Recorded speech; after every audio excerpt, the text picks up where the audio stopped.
Welcome in to the flagship podcast recap of Texas's 38-7 victory over San Jose State.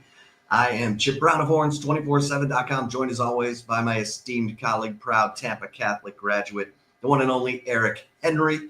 We are at Darrell K. Royal Texas Memorial Stadium. We've just returned from post-game press conferences with Steve Sarkisian, Arch Manning, and the Longhorns. And Eric, my goodness, for a 4-minute and 11-second span when Texas scored 4 touchdowns, 3 of them off of defensive forced turnovers, this Longhorns team looked like the team I think everyone thought we'd see, the team that was preseason number 1. Everything was clicking.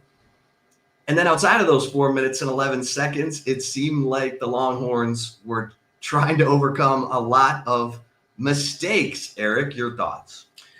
Chip, I thought you hit the nail on the head when you talked about trying to overcome mistakes. I don't have my final. I believe it was 12 penalties for 155 yards, if that's correct. 12 for 115. What was 115? My apologies. 12 for 115. Still a lot. That's still a lot. That was my question to Steve Sarkisian. I wanted to know, of course, in the immediacy of the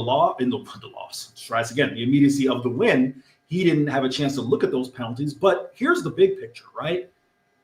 You can do that against San Jose State. Let's just call a spade a spade. No disrespect to the Spartans. This is not a team that is equipped to capitalize on said turnovers, Chip. But I will give you an example.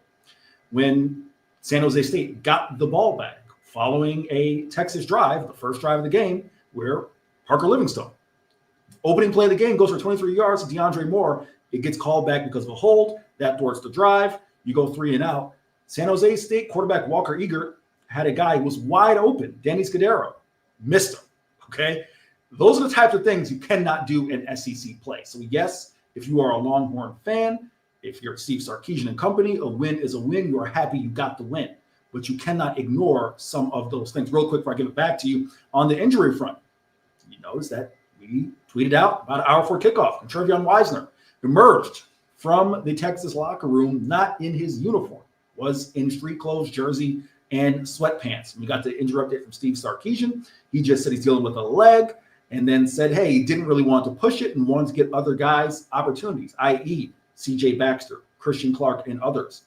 Alex January, same thing. When I asked Steve Sarkisian, same answer. Wanted to get other guys opportunities. So I guess we'll keep an eye on that come Monday to see if there's a update as far as a timetable for the return. It sounded as if they would play if it maybe were a Florida in a few weeks, but that's the injury update on them. And as far as guys who were banged up in today's game, pretty much the same thing, Chip. So that's kind of my opening thoughts, and see where the Longhorns have to go, see where they can go as they head into next week against UTEP. Yeah, receiver DeAndre Moore came out of the game, went to the locker room, obviously did not return to the game. And Colin Simmons came out of the game, went to the medical tent, and did not return to the game. But Steve Sarkisian made it sound like those injuries appeared to be minor. We'll obviously have more on that over at Horns247.com. But Eric, it was foreshadowing that the first offensive play, DeAndre Moore goes for 23 yards on an end around. It looks great, and then it gets called back for holding on Parker Livingstone. A little bit of foreshadowing there, but Parker Livingstone would finish this game with 4 catches for 128 yards, 2 touchdowns, probably his best catch. And I asked him, his best catch was a great grab down the sideline in tight coverage for 34 yards. They got wiped off the board by a holding call on DJ Campbell. So big day for Parker Livingstone, and obviously Arch Manning. Unbelievable start. I mean, he's 8 of 11 with, for 200 plus yards passing with 4 touchdowns, no interceptions to start the game. And then he finishes 19 of 30 with 4 touchdowns and an interception, a really poorly advised throw that was intercepted near the end of the first half. They were in field goal range. They were in the red zone. They were at the 13-yard line, and he throws it up for grabs, and it gets intercepted. He was being pressured, should have just eaten that one, Eric. But You talked to Arch after the game. How did he sound other than in a hurry because he had some family stuff he wanted to get to after the game? Mr. Manning made it known he wants to be with his family. Sure, can't, fault a kid, especially someone of Arch Manning's, I don't know how to say stature, Chip, his immense interest. I'm sure he wants to spend time with his family and not deal with us. So understandable. When we spoke with him, the big thing he emphasized, Chip, was quite frankly what you wrote about earlier in the week. He felt that he had to play better. The first thing he called out was the interception, knowing that he needs to eat that, not try to just force that one there. Picked apart some of the throws that he missed, but also felt that his connection with Parker Livingston, right, is growing. Felt that he did a good job getting the ball to guys like Jack Endries. Had a couple plays with DeAndre Moore that he called out. But overall, I think you're seeing more than anything else, Chip, the perfectionist who is Arch Manning. And, for me, and I don't want to speak for you, but for me personally speaking, I just think the challenge with Steve Sarkisian, and he kind of talked about it a little bit in his postgame, is harnessing that and making sure that perfectionist nature doesn't prevent him from having a next play mentality, right? Not being down on himself, using that as motivation to get better, but that it's not hindering you out there on the field, Chip. Arch, the TV cameras picked up him wincing after missing a relatively easy, 14-yard crossing route to Ryan Wingo. What did Arch say about, if he's injured or not? Yeah, no, listen, first, Chip, Steve Sarkisian was asked about it. He said, I don't know. That was Steve's answer. News to me, he said. News to me. There you go. News to me. Arch Manning also said, nah, it's nothing. Basically kind of shrugged it off. So if that is something, you won't get it from Steve Sarkisian and Arch Manning. I'll tell you that much. Yeah. And I guess I should add, Chip, he looked, granted, I guess we have to speculate here, but if he's wincing, you're guessing it's a shoulder or something upper body. But just for the context of our audience, when he walked in the room, he looked fine. Yeah. And he had a great connection with Parker Livingston. He also had a great connection with Jack Endries. Endries catches a 30. He only caught 2 passes. They were both touchdowns. One was a 36-yarder. The second was a 16-yarder after a 1-yard touchdown run by C.J. Baxter was wiped off the board by a chop block flag on center Cole Hudson. So they go backward 15 yards because that's a personal foul. And then, boom, Arch Manning hits Jack Endries for the 16-yard touchdown pass. And, Eric, you asked Steve Sarkisian about the penalties, the mistakes, because they were costly. We mentioned the 34-yard pass to the 2 to Parker Livingston that got wiped off the board by a holding call, the chop block that wipes out a touchdown. Texas was able to overcome some of these penalties, but that's not probably going to be the case if they're on the road at Florida, right? No doubt about it, Chip. That was why I asked Steve Sarkisian the question. And like I said in the open, and I wrote about it in my instant reaction as well, when I said the unit or player that needs to improve, it's the miscues. And I didn't even want to pin it specifically on the offense, although of the 4 penalties that were listed as defensive, 2 of them were special teams, right? So really defense only flagged for 2 penalties, both of them on the one himself, Colin Simmons. He knows he needs to clean that up. But offensively, yes, the miscues were there. It was sloppy, as I mentioned in my open. Those are the things that they won't bite you in the butt against San Jose State. They won't bite you in the butt against UTEP. They won't bite you in the butt against Sam Houston. No disrespect to the latter 2 programs I mentioned. I just don't think that they have enough firepower, Chip, to really capitalize on those things, especially here at DKR Texas Memorial Stadium. However, you go to the Swamp, right? It can bite you. I don't think, to be quite frank, Chip, you can go to a Kentucky or a Mississippi State. No one's confusing them for the cream of the crop in the SEC, but you're on the road, hostile environment. You give that opposing fan base a reason to get loud when you get backed up 2nd and 15, 3rd and whatever it may be. Those are things you have to clean up. Steve Sarkisian noted that, yes, those are things that have to get cleaned up. That sloppy play, Chip, it's something that, I would say this. This is now my 3rd year covering the team. And I don't know if you would agree. I'm asking you in the form of a question. Offensively speaking, whether it was 2023 against Rice, a bit of a slow start, right? 2024 against Colorado State wasn't flawless. Then they go into week 2, both of those years, pick up wins. But offensively speaking, whether it's penalties or just kind of being in sync and rhythm, it's taken time, Chip. And again, you can speak to maybe the previous 2 years, or maybe it's not even fair to compare 2021's team and 2022's team to the talent level here, right? But it does seem as if it's taken a little bit of time for that Steve Sarkisian offense, just rhythm to find its footing, whether, again, it's miscues or execution, Chip. Yeah, and when you look at the final numbers, they're pretty impressive. I mean, Texas rolled up 472 yards of offense, but then you look at the nitty gritty. They were 1 of 10 on third down while Arch Manning was in the game. They finished 2 of 12 on third down. It was not, that's why I say outside of those 4 minutes and 11 seconds when everything was clicking, the defense is forcing turnovers, the offense is turning them into touchdowns. It was a struggle. I mean, even right down to the fourth quarter, Jarek Gibson, they're in San Jose State territory. He fumbles the ball. That was the second turnover by the Texas offense. Obviously, Arch Manning's heave there late in the first half that was picked off was the other. But it was, when you talk about those penalties, the roughing the punter, roughing the passer on Colin Simmons. Colin Simmons had at least one offside penalty, might have had 2. But, they were able to cover it up today because it was San Jose State. And got to give some love to Anthony Hill, who creates, 2 forced fumbles with, big hits. And then Anthony Smith, my goodness, he's tackling San Jose State's running back. He rips the ball out of the running back's hands and tucks it right into his, like he's the ball carrier, comes up with that forced fumble. What a great play by him. The interception that goes through the hands of Jelani McDonald right into the hands of Jalen Gilbo. Gilbo dropped another interception in this game. He could have had an incredible game. But the pass rush got through, Eric. They didn't, they only had, 2 sacks, 1.5. Of the sacks were Murad Watson, half for Colin Simmons, but a lot of quarterback pressures. Ethan Burke and the gang got some pressure. Brad Spence.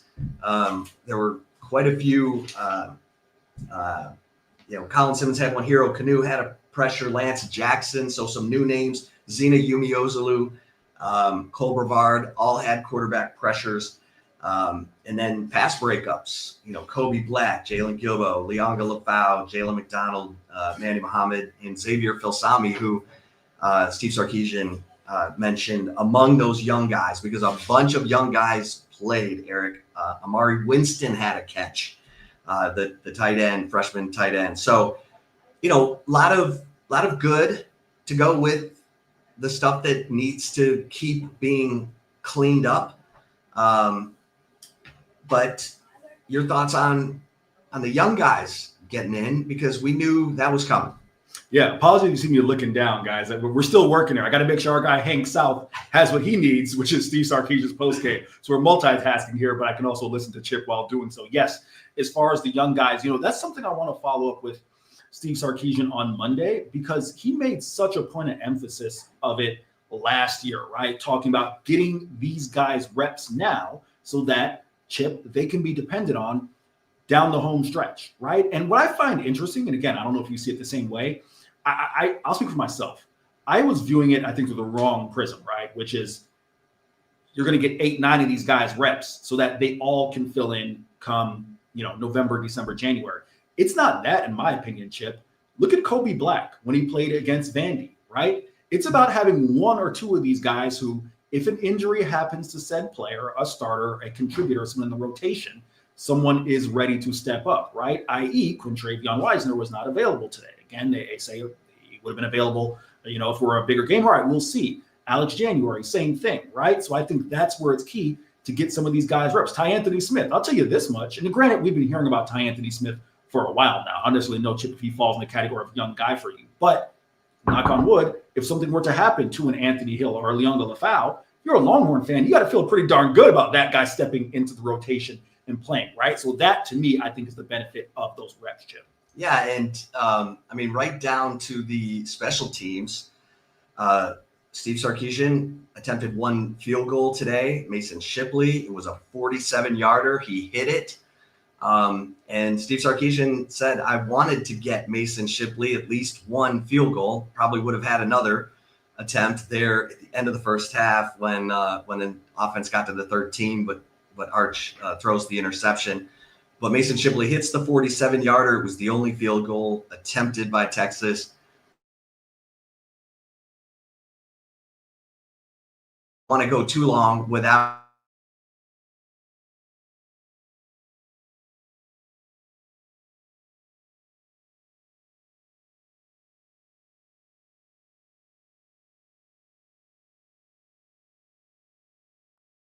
hopefully you still got me. There we go. That was my signal here. Stan's dad says defense is legit. Arch played way better. We both agree that Arch probably could do some things better, but he definitely looked better than week one. Great game for building confidence. Chip, that's the point. Don't worry, we won't get kicked out. This is our home from our undisclosed location here at DKR. Chip, do you see it the same way? Because that's something that I think is key, right? When he says great game for building confidence, I do agree. I think for Arch Manning, at least to put together some touchdown drives, right? You can't ever take those things for granted. Let's remember, he's still a young player. It always helps to get a couple shots, see him go through the hoop, and then you can build on that. For the defense, Chip, now they're trying to establish themselves as a group that can force turnovers. What was it, 4 on the day, if memory serves me correct? Finished with 4. It's nice to get those things because A, turnovers come in bunches, and B, you get the confidence that you can do it, right? Jalen Gilbo, first career interception, to the point of confidence, right? Ty Anthony Smith, first time forcing a turnover, to the point of confidence. So wanted to point that comment out. But yeah, I do think it's very huge for Texas defense. Stan's dad says no sound. I know Chip should be his sound should be there. So let's hope there is sound, Chip. Okay. Well, I guess it's as you look at this, kind of wrapping things up. I think getting all those young players out on the field. I mean, Josiah Sharma, Myron Charles, Melvin Hills. You had a bunch of young guys out there getting that experience. And so you're going to take the positives way more than the negatives, but there's certainly a lot to clean up. Eric, Texas will take on UTEP next week right here at Darrell K. Royal Texas Memorial Stadium at 3:15.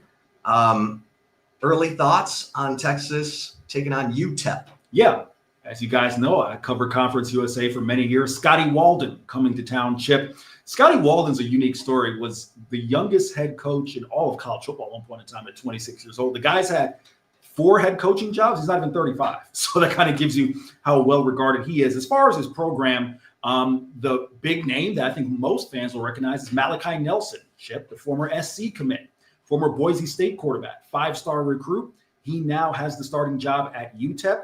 Chip, Malachi Nelson and Arch Manning, if my memory serves me correct, were in the same recruiting class, right? They were neck and neck there. You obviously see how both of their careers have gone. That'll be interesting to see, but that's really what UTEP brings. I mean, they're a program that I believe won, 2 or 3 games last year. They won those games down the stretch of last year, looking to build on that. But I've been open in saying this and transparent. They're not equipped right now to compete with Texas unless Texas allows UTEP to compete with them by having some of the sloppy mistakes that they had today. So that's kind of the early look on the Miners. Well, and I'll say this, and I should note that on Jarek Gibson's fumble, it was forced by former Longhorn Larry Turner Gooden. So some Longhorn on Longhorn crime right there. But I have to say, Walker Eget from San Jose State, my gosh, on their touchdown drive, he was 6 of 6 passing.